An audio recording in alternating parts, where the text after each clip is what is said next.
اچھا لگے گا الحمدللہ، جس کو اچھا نہیں لگے تو بھی الحمدللہ، ہمیں کوئی شکوہ اس سے نہیں ہے۔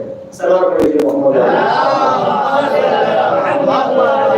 اب جو سوال قائم کیا میں جواب آپ کے کرنا چاہتا ہوں، مختصر توجہ کریے۔ مولا کائنات نے امام حسین نے پہلا جملہ کیا کہا؟ میں علی کا بیٹا ہوں۔ کیوں علی کا بیٹا کہا؟ کبھی آپ نے اس پر غور کیا؟ کیونکہ مولا کائنات پر ایک الزام لگا کہ مولا کائنات نے بھی فلاں کے دور میں فلاں کے ہاتھ پر بیعت کی تھی، اور مولا کائنات ان کے پیچھے نماز پڑھتے تھے۔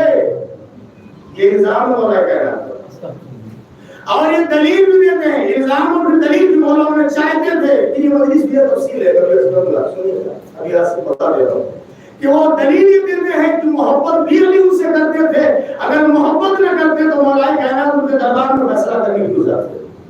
اس باتیں کی جاتی ہے، علمی باتیں ہوتی ہیں، جواب بھی آپ کے ذہن کو تک ہونا چاہیے۔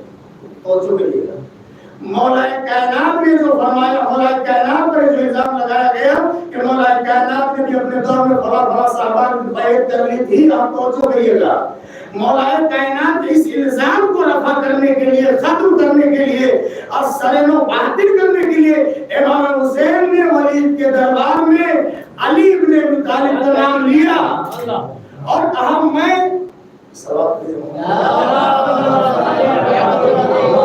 اور امام حسین نے کیا فرمایا کہ میں اس علی کا بیٹا ہوں، تاکہ دنیا یہ سمجھ لے، دنیا یہ جان لے کہ جس علی امیر المومنین پر یہ الزام لگایا گیا ہے کہ انہوں نے بیعت کی تھی، وہ علی ان سے راضی بھی تھے، ان سے بھی راضی تھے، ان سے بھی راضی تھے۔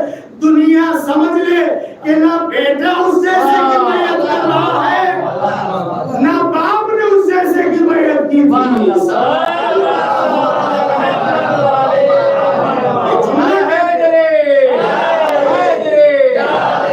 یہ جملہ کہہ کے مولا امام حسین نے ایک بہت بڑے الزام کو ختم کر دیا۔ کوئی یہ نہ سمجھے کہ آج صرف حسین نہیں بیعت کر رہے، جیسے حسین اس جیسے کی بیعت نہیں کر رہے ہیں، ویسے میرے بابا نے بھی ان جیسوں کی بیعت نہیں کی کبھی۔ ورنہ جب مولا نے کبھی جملہ سن لیجیے، جیسے مولا نے کہا تھا انا علی بن حسین، انا حسین بن علی، میں علی کا بیٹا ہوں، میرے بابا نے نہیں کی تھی تو دربار میں سے کوئی تو اٹھتا، کوئی تو یہ کھڑا ہوتا اور کہتے حسین آپ یہ کیا کر رہے ہیں، آپ یہ کیا کریں، آپ نہیں کرنا چاہ رہے ٹھیک ہے، لیکن اپنے بابا نے تو کہا۔ لیکن سب کا خاموش رہ جانا اس بات پر دلیل ہے، امام حسین نے گویا تاریخ کے رخسار پر ایک زوردار تماشا لگایا ہے کہ یاد رکھو جیسے میں نے اس جیسے کی بیعت نہیں کی تھی، میرے بابا نے اس جیسے کی بیعت نہیں کی۔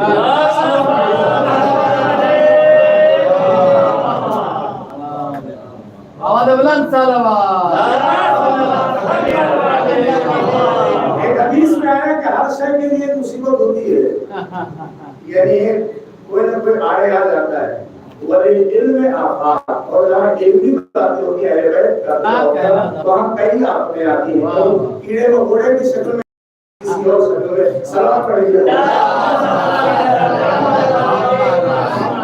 اور کریے گا۔ ایک بات میں نے آپ کی نصیحت کی ہے، اب سوال یہ پیدا ہوتا ہے کہ مولا امام حسین نے بیعت نہیں کیا۔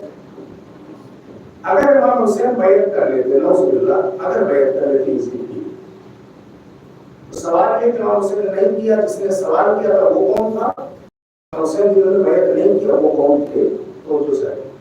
امام حسین نے بیعت نہیں کیا، یعنی وہ یزید کے ہاتھ میں اپنا ہاتھ نہیں دیا۔ بیعت کا مطلب کیا ہوتا ہے بچوں کی؟